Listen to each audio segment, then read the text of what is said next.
আজকে আপনাদের একটা মজার কাহিনী শোনাবো। গত পরশু আমি বৈরব গিয়েছিলাম, তো আমার সাথে ফ্রেন্ড সার্কেল ছিল। তো আমরা সব মিলে 9 জন ছিলাম। তো আমাদের উদ্দেশ্য ছিল বৈরব যাওয়ার পর আমরা ওইখানে গোসল করব। তো বৈরব যেতে যেতে আমাদের প্রায় আসর নামাজের সময় হয়ে গেছে। তো আসর নামাজের পর আমরা বৈরব নদীতে অনেকক্ষণ গোসল করি, সাঁতার কাটি, অনেক আনন্দ ফুর্তি করি। তারপর আমরা রেডি হয়ে আবার ব্যাক করি বাড়ির দিকে। তো বৈরব ব্রিজ পার হওয়ার 10 মিনিট পর আমরা প্রায় সন্ধ্যা হয়ে যাচ্ছে, মাগরিবের মধ্যে প্রায় গনিয়ে যাচ্ছে। এমন মুহূর্তে আমরা চিন্তা করলাম, যেহেতু সন্ধ্যা হয়ে যাচ্ছে আমাদের কিছু গ্রুপ সেলফি তোলা দরকার। তো সবাই মিলে আমরা গ্রুপ সেলফি তুলছিলাম। গ্রুপ সেলফি তুলতে তুলতে আমাদের প্রায় সন্ধ্যা হয়ে যাচ্ছিলো। তো গ্রুপ সেলফি তোলা অবস্থায় প্রায় অনেকবার গ্রুপ সেলফি তুলেছি, আমরা প্রায় 10-12টা গ্রুপ সেলফি তুলেছি।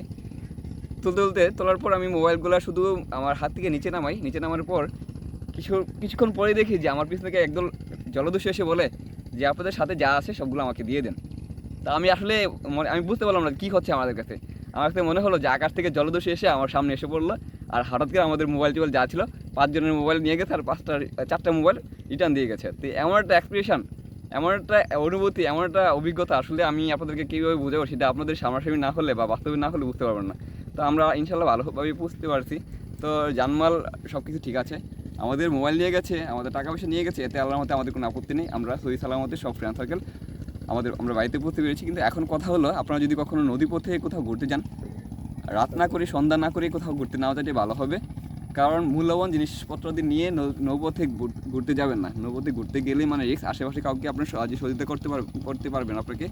আমি তারপর সাহস করে আমি এক আপনার স্পিড বোটওয়ালাকে ইশারা করেছিলাম। তখন সে এক জলদস্যু আমাকে দেখে ফেলেছে যে আমি যে স্পিড বোটটাকে ইশারা দিয়েছিলাম। তখন সে আমাকে আঘাত করে।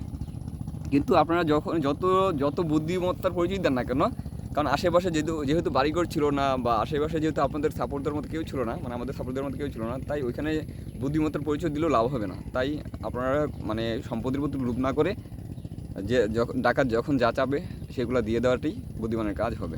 তো আল্লাহ হাফেজ, সবাই সাবধানে থাকবেন, সাবধানতা অবলম্বন করে কোথাও ভ্রমণ করতে যাবেন।